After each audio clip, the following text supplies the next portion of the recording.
All right. Well, hello, everyone. For those of you who I haven't met yet, my name is Brittany Young. I recently moved to Austin and am going to be helping Robin with co-leading our Austin Marketo user group. Really excited to have everyone here today.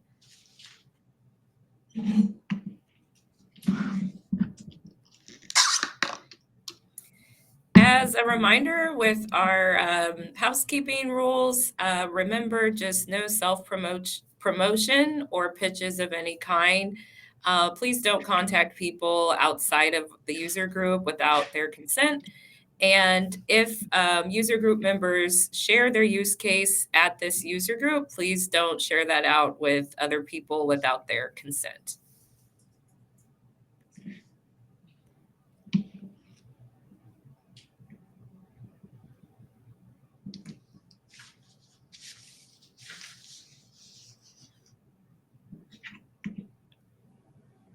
And just so you know, this meeting is being recorded. If you do not want to participate in the live recording, you can exit now and feel free to watch the recording at a later time.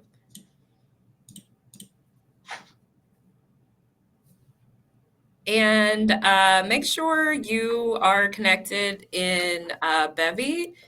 That's where all of our user groups are listed. Besides the Austin user group, there is lots of other user groups there that sometimes host virtual events as well. So make sure to check that out.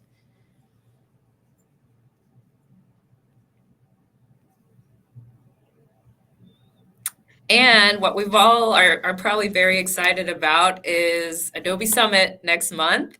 Let us know in the chat if you will be going to Adobe Summit. Again, that is next month in Vegas. We'd love to see you all there and meet up for those who are going. We have outlined here all of the top Marketo sessions that will be happening while at Summit. And as always, we love to give Adobe our feedback. So if you haven't done it before, be sure to review Marketo on G2 or Trust Radius to let us know your feedback, or let Adobe know about your feedback about Marketo.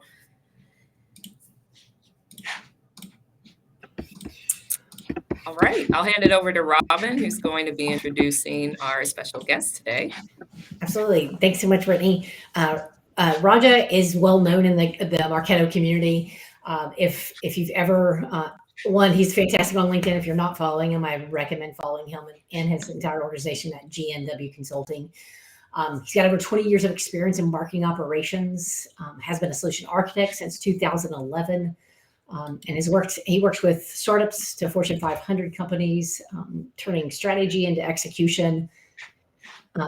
What's interesting about him is his ability to not only understand the theoretical perspective and the strategy behind marketing operations, but really the technical aspect as well, coming from more of a architect mindset, and then putting that into strategy. So thank you so much for joining us and presenting today. I'm super excited about the presentation today. I'm handing it over to you, Raja. For sure. Well, thanks for having me. Thank you for all the kind words as well, Robin. So kind of give you a very high level background of myself. I've been in the Marketo space for a while. Actually, it's really funny because I recognize Steve Nakata, who I worked with a long time ago in a galaxy far away as well. Currently, I am CEO and founder of GNW Consulting, and we do anything part of Adobe. So let me share my screen. I'm going to get into it. And this is one of the topics that is really cool because there's actual practical examples of it. It's going to be very boring for the first 9 slides because it's a lot of data talk, but when we get into the live demo inside my Marketo instance, you'll see how we can apply it. And that's actually the cool part about it, is because we're kind of in an age, I want to say, of dynamic personalization. Everyone talks about dynamic personalization and how do we present this, how do we present that, and all that good stuff. So let me just figure out the awesome little sharing screen thing here, and we'll get into it. Everyone should be able to see my slide deck. Is that right? Cool. And I promise we will not be in the slide deck for that long, just because I like being inside the tool.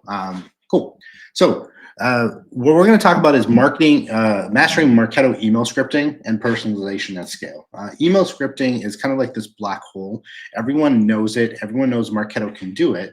And historically, since I've been a little bit of a scripting person my entire life, you can make your way around it. But it's way more easier. So if anyone hasn't revisited this in a while, it's the perfect time to revisit it. And I'm going to give you a couple tips and tricks on how you can use it with zero code needed. I know it's email scripting, but zero code. What is this? What is this magic, Raj? So why you need to use velocity scripting.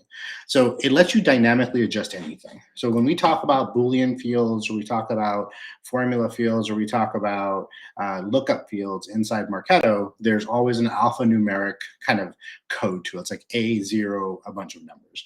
Well, it can essentially not only personalize it, but it can swap in different text CTAs based off on whatever you need. It can even convert numbers, format data, format dates, and handle any multi-select fields and consolidate them into a digestible, readable format. And that's the cool thing about scripting. And it sounds like it's a lot of work, but trust me, there's a chat GPT portion of this, and you're gonna be like, why have we not been using it before? There's fewer email variations, there's smarter email logic that is part that you can essentially kind of use. If there's ever a time you've asked yourself, man, there's got to be a better way to do this instead of right-clicking and cloning, or creating a segment, or right-clicking and creating a snippet or a segment within an email, then this is probably what you are looking for. So you can personalize based on data. You can write cleaner, smarter emails. You can convert GUIDs. GUIDs are the things that I mentioned. They're these alphanumeric numbers. So if you have a lookup field in Salesforce or even in Dynamics, it's going to register inside Marketo as this long string of characters that you can't really use, right? So the common practice, if you've been around for a while, is to flatten the field. And when we flatten the field, we leverage the data. That's the most common practice that everyone will tell you in order to use these kind of fields inside Marketo. Segmentation is a little bit tricky, mainly because it looks at fields that are available and runs. So it has to cycle and segment your database. This is dynamic. So it's in as real time as you possibly can get. And then you can also map campaign activity into emails, and we'll walk through kind of what that looks like. So scripting versus segmentation. This is the most common question. What is the problem? What is the thing with segmentation? What is the thing with email scripting? We can use both. However, when we get into scripting and we start using a lot of the AI tools to create these multiple variations, scripting generally handles more complex logic. It can also bypass any of the CRM sync limitations, whereas segmentation, you need the data set as accurate as possible, because everyone's data is not 100% aligned, but as accurate as possible in order for the segmentation to occur. There's a pre-process send time. It requires multiple iterations. It also requires your system to run. So let's get into a couple kind of examples and use cases, which is the number one use case that I've used scripting for a lot of my clients here as well, is lookup fields as GUIDs. Now, if you haven't seen scripting before, and the stuff on the right is going to look like, what is this? There's no way I can do it, but trust me, just give me like 3 more slides and I'll show you how you can very, very quickly write this, because I didn't write any of this. I used to write it, but I don't write it anymore. So for example, if you look at fields like account owner, parent account, product interest, anything that's a lookup field, commonly the practice is we flatten the data. Well, in here, you can actually write a script that sets the GUID as a value, or take the value and set it into a digestible format. So when you do send an email, without having to flatten the data, you can actually just present what the data is supposed to be as well. And once again, you don't have to write code. And I'm going to mention this a few times because, like I said, this slide, a lot of the next slides are a little bit boring because there's going to be a bunch of code on there if you're not familiar with it. The other way is numeric and data field. So if you have a number field, like a contract expiration or opportunity value or anything like that, and you want to assign dynamic logic to if revenue is over 50,000, then you're going to present this kind of CTA or this link versus someone who is underneath that revenue marker. So we can convert revenue from text to a number. So if you have like 5 million, you can actually convert it into 5 million numerically, but you can also send dynamic pricing messages based off on this as well. Multi-select pick lists, right? Multi-select pick lists are really interesting because in Marketo, you have to use a contains filter, right? You have a multi-select pick list and you want to see one value or you want to see two values. You're going to create a smart list. You're going to say, if value contains this and value contains this, show me a list of people. Well, what if you didn't have to create a smart list and you could create a message dynamically based on just the values itself? This is what this solves for. So when we're looking at these items, we're saying if product contains software, which is the same thing as a smart list, send this message. And you can also add variations to it based off on whatever field that is a multi-select pick list. You can parse out those fields, but you can also combine those fields. So there is a way to say software and hardware show this message. Once again, doesn't require segmentation, doesn't require you to create a dynamic smart list and add kind of sections to it. Is there any limitation on the number of lines in the token? You know, I haven't hit a limit to tell you the truth, but I can find out if there is like a numeric limit to it, but I haven't hit a limit because the use case, once again, the use case for this is more email personalization, not kind of dynamic segmentation. Like it's not a database play. It's more of a, hey, how do I personalize this email with the content that we have? Multiple field conditions. This is what I was kind of talking about. If you want to have, without scripting, you're going to have to create multiple emails like job title, engagement, or you're going to have to create multiple smart lists. Smart lists are going to take time to run, and then you sometimes get into this habit of referencing a smart list and another smart list to get to the right data set in a nutshell, right? Well, in here, you can actually apply these multiple conditions where we have industry plus engagement score and then show the message that you would want. It prevents, email duplication. It, just in case like someone accidentally qualifies for an any, and, or statement, and all of a sudden you send an email and then two people get it. If you've been in that situation before, that's because the way the logic is working is that they might qualify for one smart list, and that one any or one or one and picks them up into a secondary campaign. So how do we so this solves for that, especially in specific use cases from a personalization perspective. This is one Brittany and I have used before. That's why I said, Brittany, this is the exact kind of example of when we built this program, I think, like 5-6 years ago or something like that at this point, where we can create campaign data. So you can use a program field.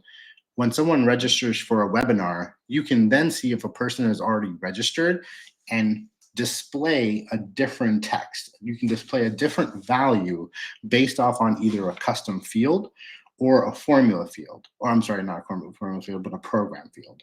And what you can then do, and I'm going to demo this inside our instance, is that if you set the value for one versus the other, it's going to dynamically populate what that personalized message is. So if you've attended, I think Brittany and I worked on a virtual session for a long time ago, and people could register for multiple sessions. Well, if someone's registered for 1 and 3, but you want to promote 2, how do you do that, right? Without having multiple programs, membership in the programs, and say if they're a member of this, not a member of that. Well, you can create a field at a program, and this is before program fields existed actually, but now you can create a program level field, which is the last campaign joined or registered. In this case, it was joined. And then you can say if that person joined or if that field's populated and they're registered for whatever other sessions are, depending on how many sessions you have, you can actually show different varying messages. So you can say register for session 3, or we think session 5 might be better. And all of this is kind of done inside the Marketo instance. So I'm going to switch real quickly to kind of like a live demo version of this, so you can see how it actually is used. And so give me 1 second. I'm just going to do a little screen sharing navigation here real quick. All right. everyone should be able to see the Marketo instance loading in, right? Cool.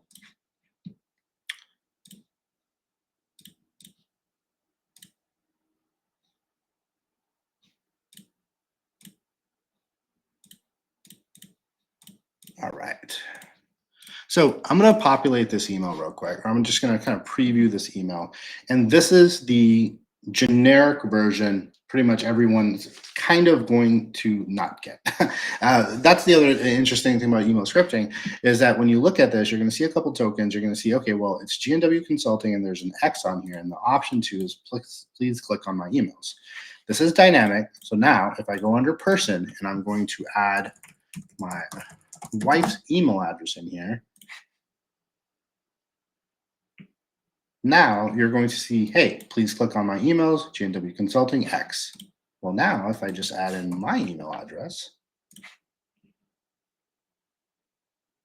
now you're going to see a green check mark and it's going to show Adobe Marketo in the cage and it's going to say, hey, let's chat. Well, how is that possible? It's not segmented because if you look at the email, there's no segmentation active or anything like that, but it recognizes the data set and it recognizes the data set based off on emails, based off on scripts that I've kind of put for this example. So if I go to the program, as soon as this loads, go to my tokens, you can see all of these fields where it's a CRM platform. If I click to edit, I'm setting all these values and we have this custom field called MA platform to figure out in our database to essentially to look at our database and say, if this contains Marketo, I want you to show this and I want you to show the check mark. And if it doesn't contain Marketo, I want you to show GNW Consulting. So since Nishu's record was MA platform was empty or not Marketo, it showed the generic GNW Consulting page. And if you go into the checkbox, it's essentially going to say, show this style, color, font size, whatever it is, which is the X, and show this, which is a check mark, if else. Vice versa. So if MA platform contains Marketo, show the green check mark. If MA platform is empty or doesn't show Marketo, you show the X. So all of these kind of things, and like I said, there is a level to how much scripting that you want to use. The idea is for these type of scenarios or the specific type of scenarios that we were talking about, there is a better way to do it than just relying solely on segmentation or creating multiple iterations of an email that could get overlapped. So it's not necessarily saying, hey, this is the end all be all, but it is another thing that you can add. And the most common thing that we can kind of get asked is, how do we kind of do it, right? Like, how do we kind of go in and use scripting if you don't have a dev background? Well, here's kind of the cheat codes. So everyone knows about ChatGPT, right? Every single script that you've seen here that I've demoed, even the ones inside the Marketo instance, well, this is the prompt. Write an email script that can be used in Marketo to show dynamic personalization based on a field. This is what it's going to spit back out. Now, I'm going to kind of change here real quick. Is if you have custom fields, right? And I'm going to go back and forth real quick between between the Marketo instance. So I'm just going to go back and forth between the Marketo instance and the other item real quick.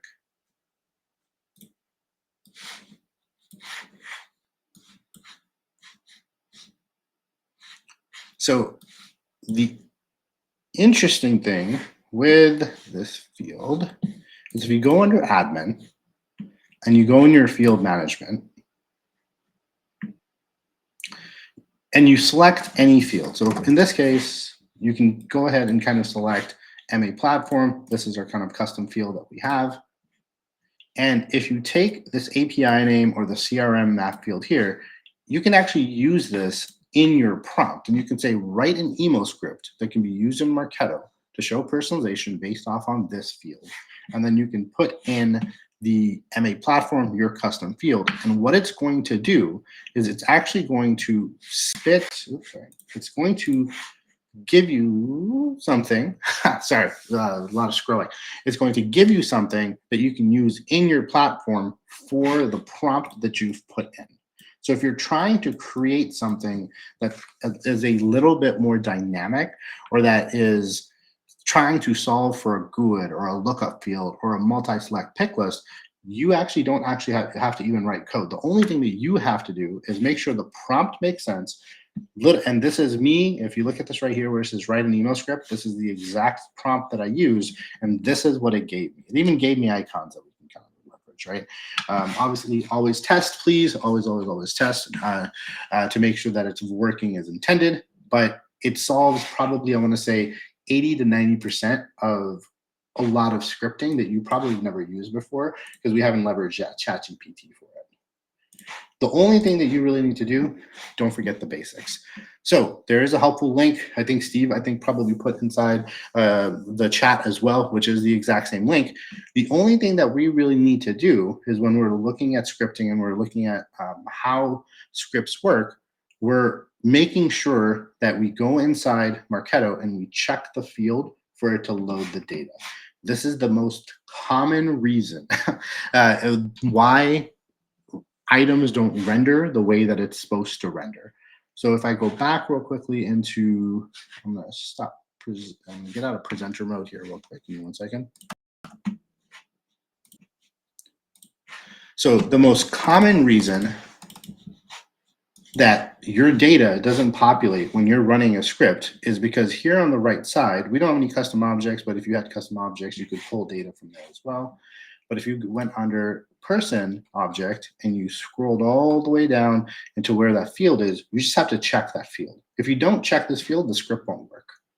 So literally the only thing that we have to do is after we run our prompt through GPT, copied and pasted it in here, we just have to make sure this field is checked in order for the script to reference the data and look at that field's data set.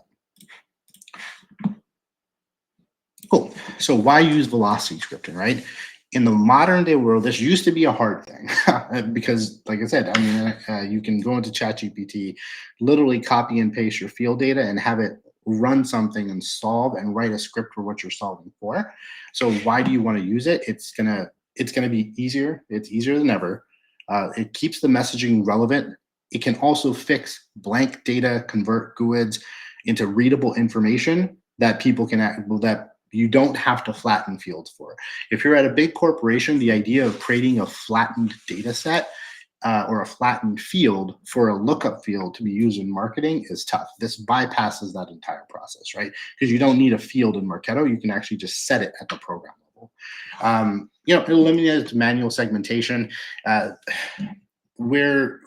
I'm not sure if anyone's kind of ran into this before, is when we have multiple variations of emails within smart lists where one Boolean logic or conditional formatting goes array and 2 people qualify for one smart list, or a whole group of people qualify for one smart list. Well, this actually kind of resolves that because you're not sending multiple iterations of an email. You're setting the value based off on the data that's there. Forgetting to select the field in the display is a number of times. Like I said, number one reason why there's scripts and why people don't use velocity scripting. So like, what's not working? Now we have ChatGPT to write the prompts, but the one thing that ChatGPT can't do is go in here and make sure just select the field.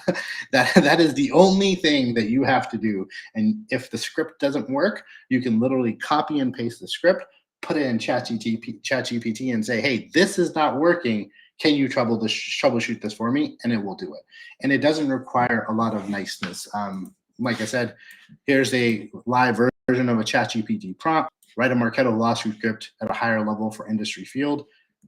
Boom, it automatically, so it puts in what it thinks. If you have industry fields that you want to put, you could actually adjust this prompt to say, write a Marketo velocity script for the industry field for these values, and then it will automatically generate if then statements of if the field is technology, this is what you want to put.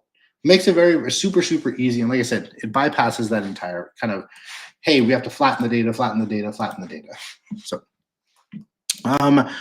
One last thing, if you're going to Adobe Summit, G&W Consulting is giving away. I did verify this with the presenters here before I put the slide in. We are giving away a Louis Vuitton and 10 Everywhere belt bags, which are, I can't say the brand, but let's just call them Everywhere belt bags. I'll send this deck out. If you are going to Summit, you have to be present to win. So please, sign up, register, and we'll see you at Summit. And we'll open up for any kind of questions. Let me stop sharing real quick.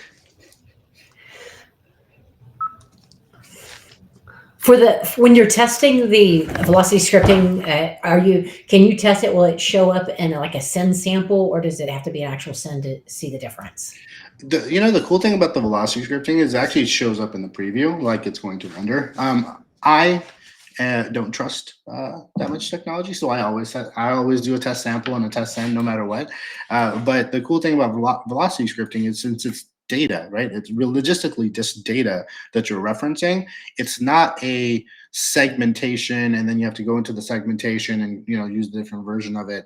It is just saying, if this, then that. It's a adult version of those statements that my kids are working on right now, right? If this, then that. They ask me, but you can. I mean, I always test the samples, and you might have, the only thing that you might have to be on the lookout for is the amount of value that you put into there, because if your template isn't constrained, it might break the template. But aside from that, the data is generally going to be correct. It's just the visualization of how the data looks.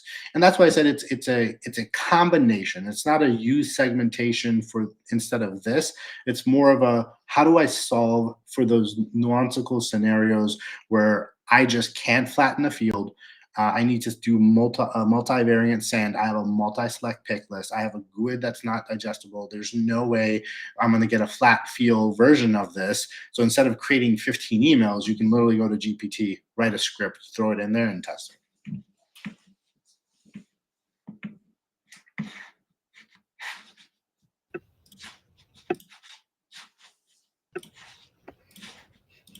Do you typically always go to ChatGPT, or do you go to the other ones as well? I just go to ChatGPT because I was one of the people who bought it like when it was grandfathered. So like $100 for like the rest of my life for like the premium version is really, really hard to beat. So, I mean, you can use whichever one. I've tried them. They all generally kind of, work faster or, better, I guess, is by whichever one that you like more. But generally, the result is the same. Our instance of Marketo is switched to IMS, so it is part of the Adobe, admin login. There is another version of scripting that is coming out. I forget the name off the top of my head. Us as partners, we're getting, we've gotten a little bit of information on it, which is cool. So I think probably not now, but post Summit, I'm still wrapping my head around what that script.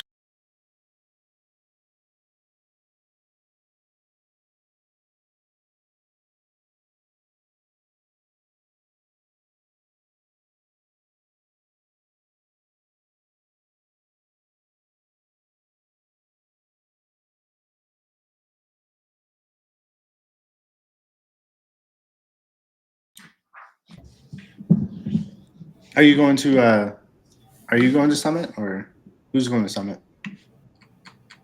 Cool. Awesome. And anyone else going to Summit that's in there?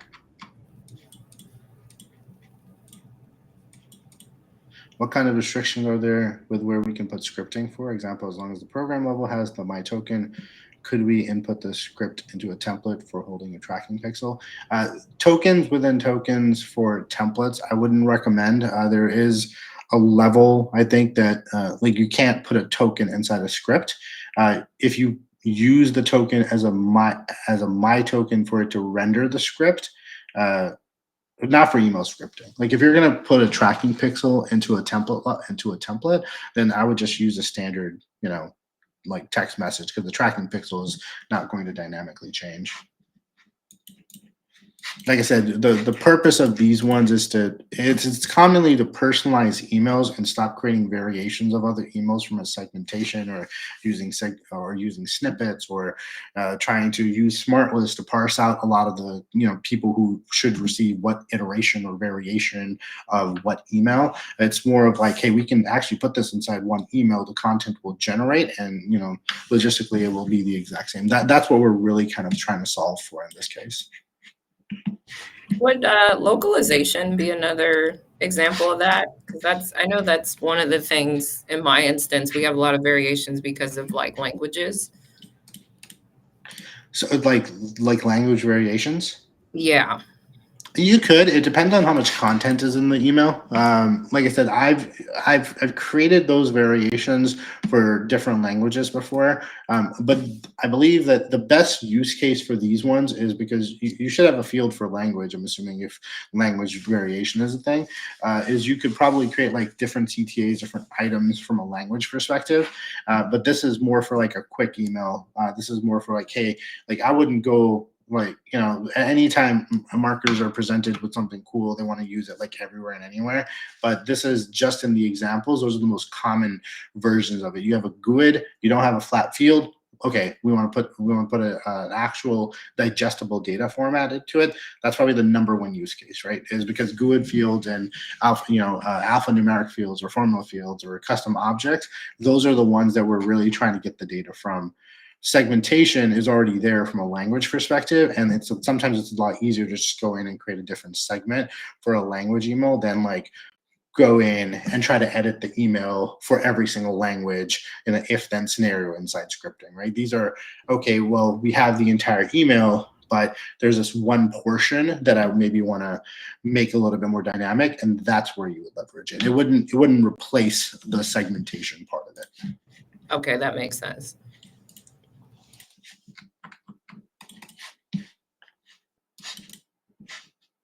Cool. Anyone else in chat going to Summit?